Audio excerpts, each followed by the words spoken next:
Bom, pessoal, então, mais uma vez, né, começamos aqui os nossos trabalhos da nossa disciplina de matemática discreta.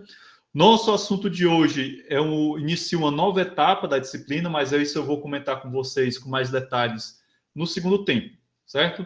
Bom, vamos aos comentários do quiz. Quiz hoje bem facinho. Eu acho relativamente fácil esse assunto. E vamos lá. Bom, o assunto do nosso quiz é relações de recorrência, certo? Então, primeira pergunta que tinha, peraí que eu ainda não mudei aqui para o... Pergunta... Resumo para... tá aqui. Eu estava achando estranho. Pronto, vamos lá. Então, lá vai. A primeira pergunta, que todo mundo acertou, que coisa maravilhosa, né? Diz o seguinte: recursividade é uma forma elegante de resolver problemas, uma vez que, por exemplo, um algoritmo recursivo é mais sucinto do que um algoritmo não recursivo. 100% correto, né? A recursividade tem essa característica da elegância de você resolver problemas. Algumas linguagens de programação, eu acho que todas, se não me engano, toda linguagem de programação, ela implementa recursividade. Particularmente, eu desconheço alguma linguagem de programação que não implemente. E algumas linguagens de programação, como, por exemplo, o Prolog, utiliza exaustivamente recursividade no desenvolvimento de códigos dessa linguagem, certo? Então, compreender recursividade é fundamental para que você possa, quando chegar lá em inteligência artificial, lá no 7º período, se eu não me engano, compreender bem o uso da linguagem Prolog, porque no Prolog você não tem estruturas de repetição. Então, os loops no Prolog são feitos a partir de quê? A partir de chamadas recursivas, certo? E aí, compreender bem o uso da recursividade é fundamental para manjar bem Prolog, certo? Parabéns a todos, todo mundo aqui acertou essa pergunta, tranquilo. Bom, o caso base de uma relação de recorrência tem a seguinte propriedade: ele não é recursivo. O caso base é aquele caso que o seu algoritmo para, que o processamento vai parar. Uma relação de recorrência ou uma relação de recorrência sem o caso base, ele entraria no loop infinito, certo?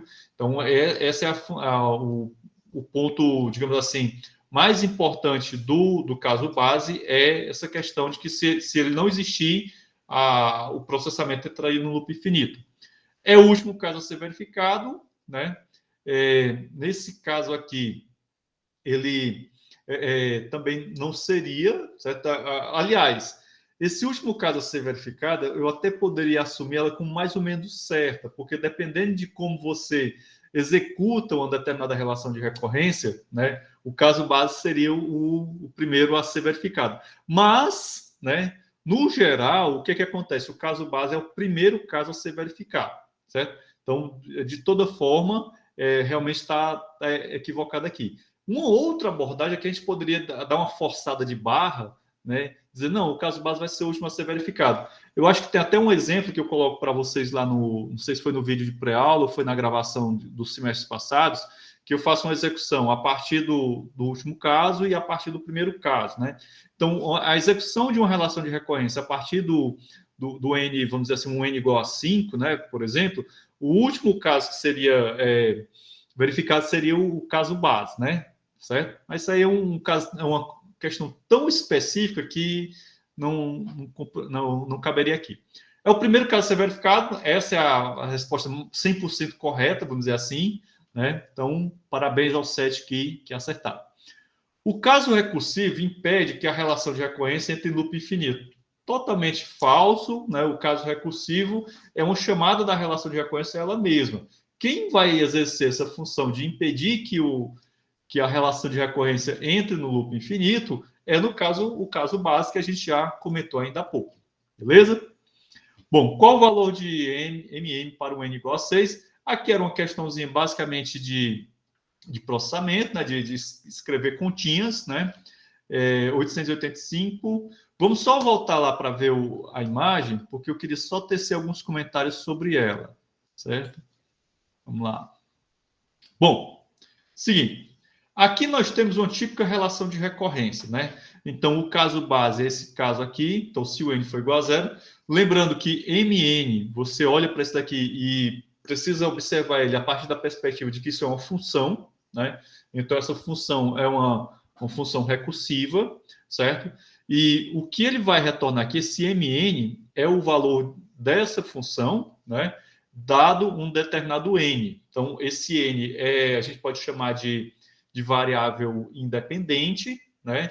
E mn seria a variável dependente, porque o valor dela vai depender do valor de n, certo? Então, esse valor de n aqui é como se fosse uma variável que ela não depende de ninguém. Mas mn, esse conjunto aqui, mn, né, que é o resultado do processamento e tal, nós podemos chamar de variável dependente. Isso daqui vai ser, essa expressão variável dependente e variável independente é muito utilizado nos estudos da estatística, certo? Beleza? Vamos voltar lá para as nossas respostas. Voltando. Bom, quando no caso recursivo de uma relação de recorrência encontramos uma operação de soma, é importante que lembremos que isso significa. Veja bem, nós temos aqui um caso recursivo e aí nós temos uma operação de soma dentro desse caso recursivo, certo? A operação de soma, vocês vão perceber que ela simboliza uma determinada propriedade, né? No caso aqui, a resposta correta, dois fenômenos que acontecem de forma separada. Então, na próxima unidade de conhecimento, que é o pensamento quantitativo, nós estaremos estudando o princípio da adição e o princípio da multiplicação, que são os dois princípios mais básicos, são os chamados princípios de contagem, certo?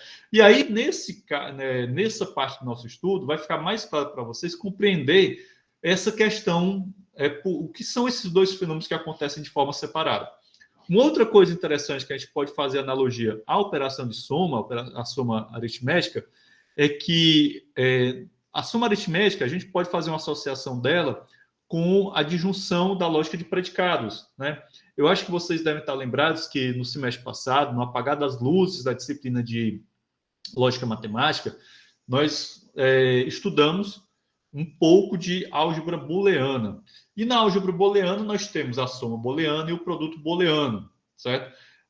A soma booleana está associada à disjunção, né? A disjunção da lógica proposicional, ao passo que o produto booleano está associado à conjunção, certo? E aí, depois a gente vai ver mais detalhes. Bom, dois fenômenos que acontecem simultaneamente não seria o caso, porque ele é melhor representado, essa situação, através da operação de multiplicação, certo? Dois fenômenos acontecem de forma que um depende do outro, né? Também não seria, e nenhuma das alternativas é aquela que, probabilisticamente, ela não é a resposta correta, mas teve uma pessoa que apostou nela, certo? Numa relação de recorrência, os casos sucessivos do problema são construídos a partir dos casos anteriores. Essa é uma definição muito tranquila para você compreender bem como é que você vai criar suas próprias relações de recorrência. Então, toda vez que você vai modelar um problema a partir de relações de recorrência, você deve lembrar desse detalhe. Então, todos os casos sucessivos, num processo recorrente, ou melhor, num processo recursivo, né, eles são construídos a partir dos casos anteriores, né? Quando a gente estiver no segundo tempo, e que eu vou trabalhar as questões da listinha de exercícios com vocês, isso vai ficar mais fácil de vocês entenderem, certo? Mas eu espero que vocês não esqueçam jamais que toda vez que você vai modelar problemas a partir de uma perspectiva recursiva, né, o ideal é que você olhe para o problema, né, encare cada caso como sendo o resultado de um caso anterior e assim sucessivamente. Então, você vai ter um caso base, que é aquele caso mais primordial, certo? Que a partir dele você vai gerar os casos seguintes. E cada caso que seja diferente do caso base, né, ele vai ser construído baseado no caso anterior.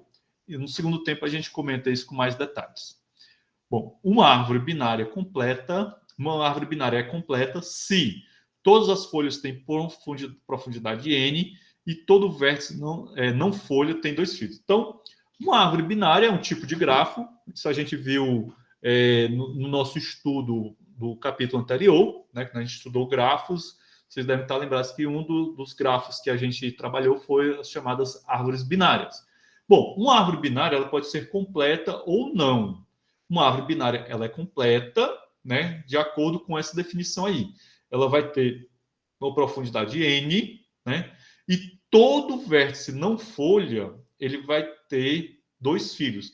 Vértices não folhas são aqueles vértices que não estão, digamos assim, no final da árvore, certo? Os vértices folhas são aqueles que você alcança eles a partir da raiz da árvore e você vai descendo a árvore até chegar nos vértices não folha, certo? Ou melhor, os vértices não folhas não têm, digamos assim, os vértices folhas, desculpa, eles não têm filhos, certo? Então, um vértice folha seria uma característica para você identificar bem. Um vértice folha é aquele vértice que não tem filhos, beleza? Bom, vamos aqui adiante. Toda relação de recorrência deve ter somente um caso base. Não, não necessariamente. Nós podemos ter relação de recorrência que tem mais de um caso base. Isso daí, né, apesar de que boa parte dos exemplos que foram mostrados para vocês, tanto no vídeo de pré-aula quanto nas gravações do semestre passado, trabalharam com relação de recorrência com apenas um caso base, correto? Mas não é uma lei, diz assim, não, toda relação de recorrência só tem um caso base, beleza? Quando há uma operação de subtração, no caso recursivo de uma relação de recorrência, como por exemplo na série Fibonacci alterada, apresentada no vídeo da aula do dia 14 de janeiro deste ano, significa que algum elemento será removido. Totalmente verdadeiro.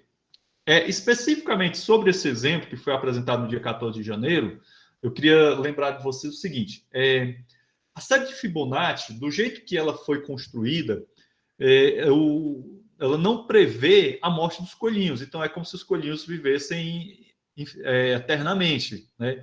Aí, essa série de Fibonacci, essa relação de recorrência que foi apresentada na gravação dessa aula, ela implementa essa possibilidade de, se não me falha a memória, acho que era os coelhos viviam só 8 meses, né? Então, os coelhinhos não terem vida eterna. Então, vocês, a partir daí, vocês veem como a relação de recorrência é um objeto matemático poderoso e que pode ser utilizado das mais diversas formas para modelar situações, problemas do mundo real. Beleza? E, por fim, qual a relação de recorrência para a seguinte série? Então, eu tenho aqui uma série. Essa série é muito simples, né? 5, 10, 15, 20, 25. A gente vê que o caso base é 5 e a partir do segundo caso, né, do n igual a 2, vamos dizer assim, né, nós temos o caso anterior somado com 5. Então, vamos lá ver a figurinha. Super fácil. Cadê a figurinha? Meu Deus. Perguntas. E é tanto que todo mundo acertou, né? Aliás, a maioria acertou. Então, veja bem. Essa relação de recorrência, ela pode ser, se o n for... se o n fosse 5, né? Aliás, se o n for maior ou igual a 0, seria 5. O erro aqui está no maior ou igual a 0, né? Então, é totalmente equivocada. No caso aqui, qual foi a resposta correta, meu Deus do céu? Deixa eu olhar de novo aqui, acabei me esquecendo.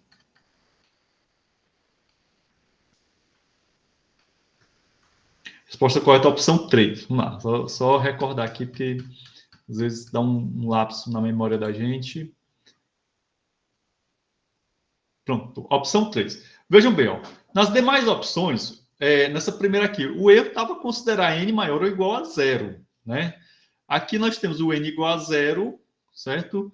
E o n maior do que 1, ok? Pedro, realmente a opção 2 ela poderia ser uma correta, faz sentido, né? Certo? Se a gente assumisse que o n eu assumisse um n igual a 0, certo? Então eu vou fazer o seguinte: quem marcou a opção 2, eu vou considerar correto também. Foi uma observação muito boa a sua, beleza? Bom, a opção 3, que foi a opção correta, se o n for igual a 1, vai ser 5, se o n for maior do que 1, vai ser n mais f, n menos 1 mais 5. Esse n menos 1, é o que eu queria chamar a atenção de vocês, ele está simbolizando o caso anterior, certo?